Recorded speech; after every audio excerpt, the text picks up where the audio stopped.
안녕하십니까. 황태순TV의 황태순입니다. 오늘 2019년 11월 2일 토요일입니다. 토요일 오후입니다.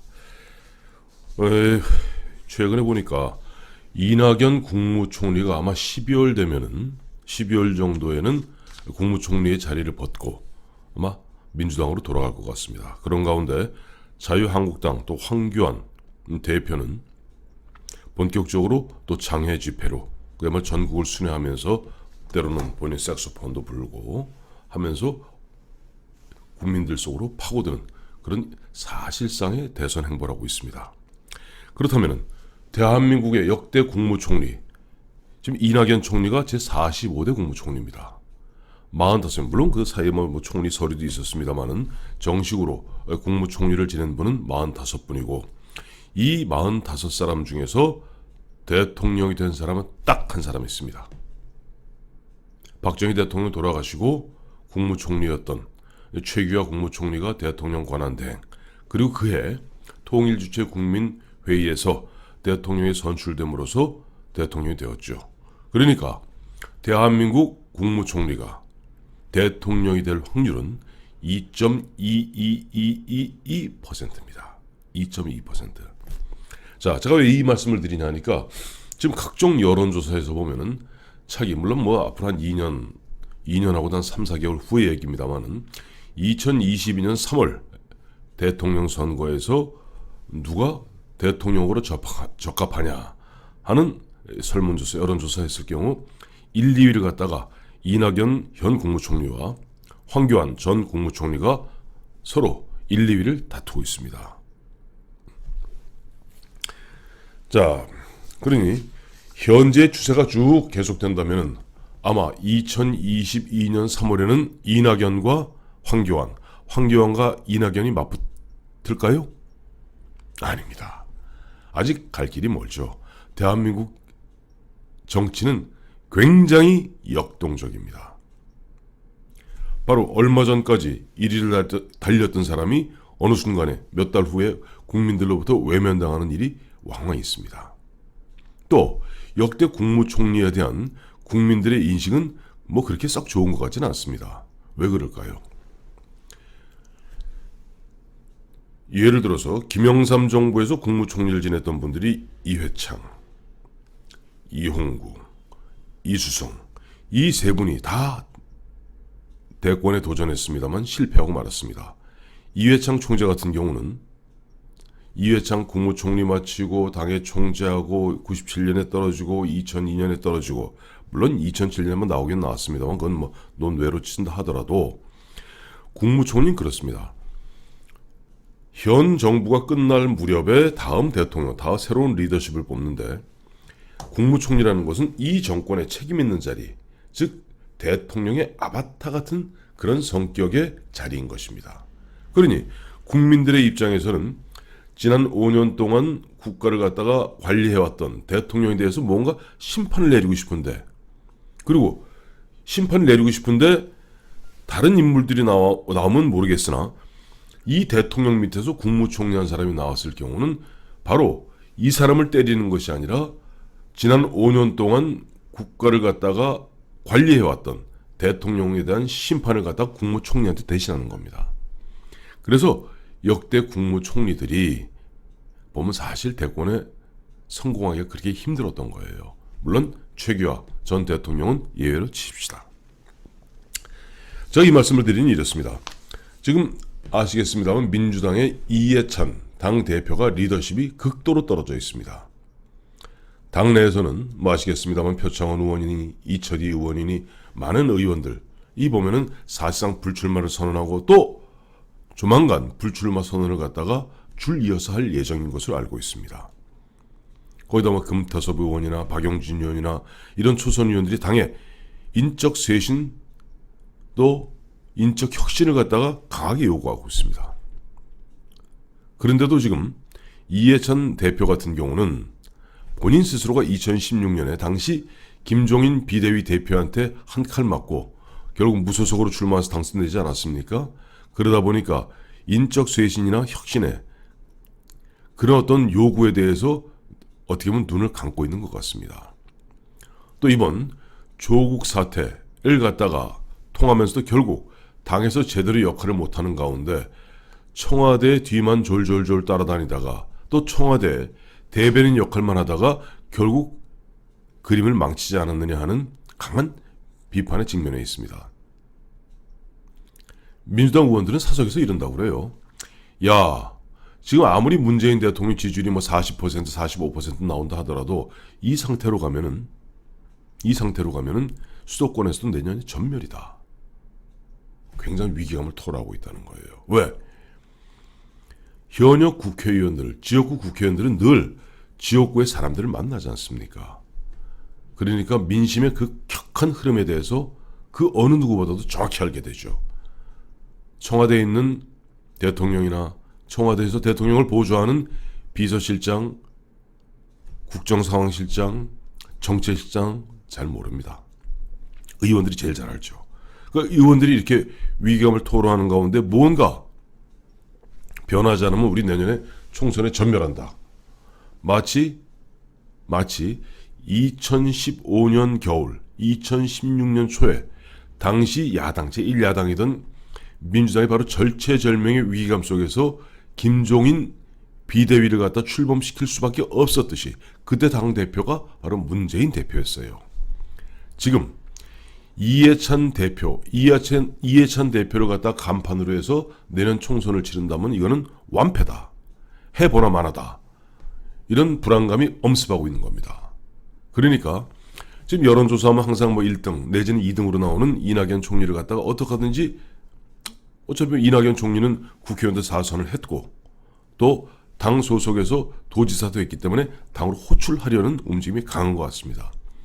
여기에서 당초 보면은 문재인 대통령도 그 부분에 대해서는 결심을 못하고 있었는데 조국 사태를 거치면서 결국 어떤 위기감, 절체절명의 위기감 속에서 이제는 이낙연 총리에게 뭐 어쨌든 5년 단임제 대통령 하에서는 최장수 총리니까요.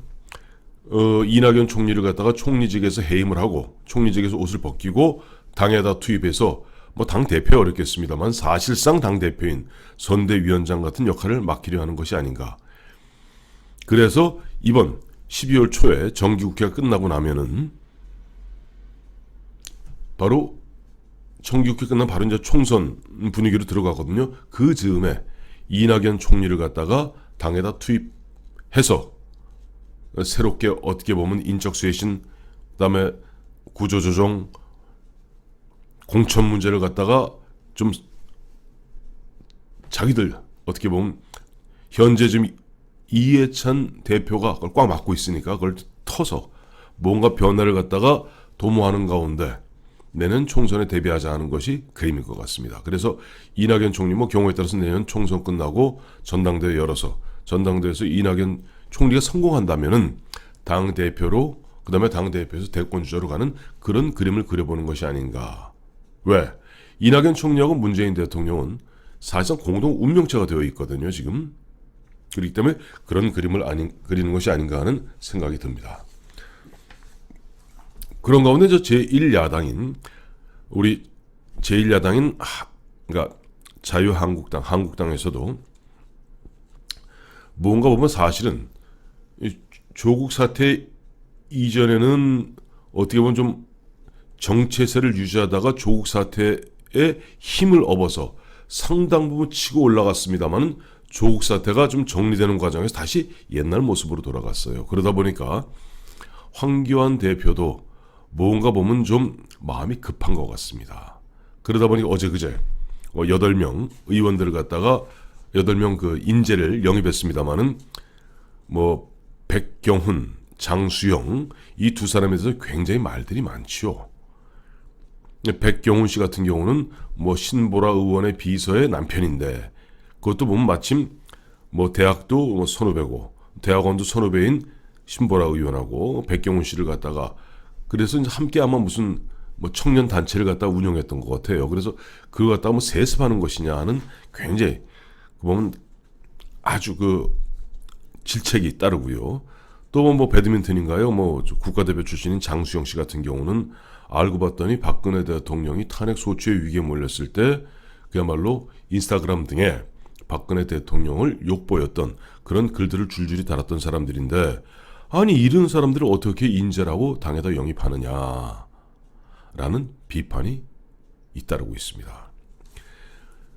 예, 저희가 문재인 정부를 갖다가 비판하고 문재인 정부의 또 국정 운영의 그 실패, 난맥상 갖다가 찝을 때 보면은 바로 그와 같은 당시 조국 민정수석이 담당하고 있었던 스크린 기능, 스크린 기능이 마비되어서 무려 22명의 장관이 국회 청문 보고서 채택도 없이 대통령 일방적으로 임명하지 않았습니까? 그런데 지금 8명 인재를 영입했는데 그중에 2명이 이런 식으로 문제 있는 사람이다 라고 했다면 과연 황교안 대표 주변에서 누가 인사검증을 했으며 스크린했습니까? 또 오늘 마침 홍준표 전 대표가 황교안 대표에 대해서 굉장히 쓴소리를 했어요. 황교안 대표가 이제 그 자유한국당 유튜브인 그 옳은 소리에 나와서 본인이 이제 색소폰을 불면서 흔한 끼를 갖다가 좀 발휘하고, 물론 좋습니다. 이것이 평상시 같으면은 정치인이 나도 평범한 사람이고 나도 멋을 하는 남자야 라는 걸 보여줄 수 있죠. 대표적으로 예전에 클린턴 대통령 시절에도 유명한 그 모습들이 있지 않습니까? 누가 피아니스트가 피아노를 치면은 옆에 대통령이 세계의 제 넘버원이라는 미국의 넘버원 대통령이 색소폰을 멋지게 불어제끼는, 국민들이 아주 감동하죠.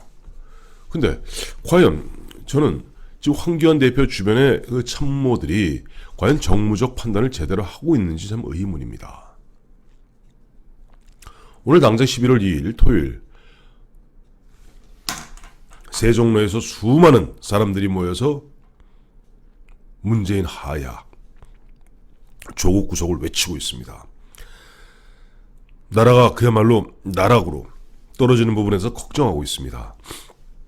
이런 시점에 황교안 대표가 자유한국당 유튜브에 나와서 색소폰 부는 모습이 좋아 보일까요? 참 보면 그런 부분에서 저 황교안 대표 주변에 지나치게 관료들 또 검사 출신들의 참모들이 옆에서 보좌하다 보니까 우리가 그야말로 생활 속에서 느낄 수 있고 일반 사람들의 시각으로 볼 수 있는 그런 안목들이 떨어지는 것이 아닌가 하는 걱정들을 많이 하게 됩니다.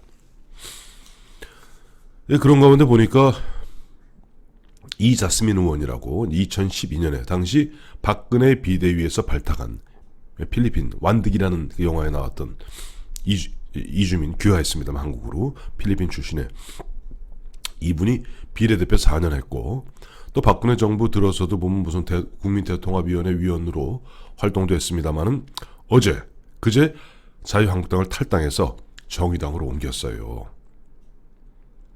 이게 뭐 중요하냐 하는 말씀하시는 분이 있을지 모르겠습니다만은 그렇지 않습니다. 이런 부분들 다 챙겨야 돼요. 이 자스민 의원이 그래도 어떻게 보면 그들로 봐서는 코리안 드림을 이룬 대표적인 여성 정치인입니다. 근데 팽개쳐놨죠. 그러니까 자기 이주 여성들의 권익을 보호하는 것을 어디서도 받아주지 않으니까 결국 한국당과 정반대, 거의 180도 틀려있는 정의당으로 옮긴 겁니다. 이러한 부분들을 갖다가 사실은 황교안 대표 주변에 있는 그런 참모들이 정무적으로 꼼꼼히 챙겨봤어야 될 그런 부분이죠. 물론 박찬주 전 이군사령관, 박찬주 전 대장이죠. 예비역 대장. 이 부분을 놓고 영입을 하느니 마느니 왔다 갔다 하는 부분 더 이상 언급하지 않겠습니다. 그래서 지금 보면 황교안 대표 주변에서 보면 그 참모들은 내년 총선이 얼마나 중요한 것인지, 내년 총선에서 지금 국민들이 문재인 정부를 심판하고 싶어도 그 대안으로 그러면 한국당 너희는 뭐냐? 그런 질문에 대해서 뭔가 대답을 못 내놓고 있어요. 오로지 황교안 대표 주변에 있는 측근들은 황교안 대표 대권 행보를 갖다가 멋지게 만드는 데만 올인하고 있는 느낌을 지울 수가 없습니다. 멀고 멀었습니다. 지금 2022년 3월 대선이면요. 대략 2021년 한 6월이나 7월쯤 돼야지 본격적인 이른바 싸움판이 벌어지고 그해 한 9월이나 10월쯤 돼야지 후보가 결정될 겁니다. 그 지금 정확히 따지면요. 지금이 2019년 11월이니까 앞으로도 2년이란 기간이 남았습니다.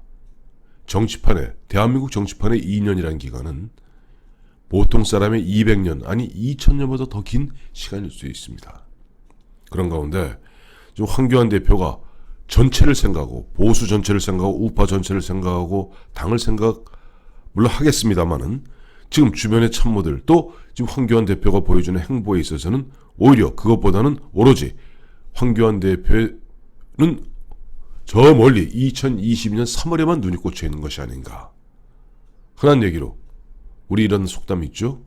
연불에는 별로 관심이 없고 잿밥에만 눈이 가 있는 것이 아닌가 하는 어떤 걱정을 지울 수가 없습니다. 이낙연 현 총리도 황교안 전 총리도 대통령 될 확률은 2.22%에 불과한 것이 대한민국의 현실입니다.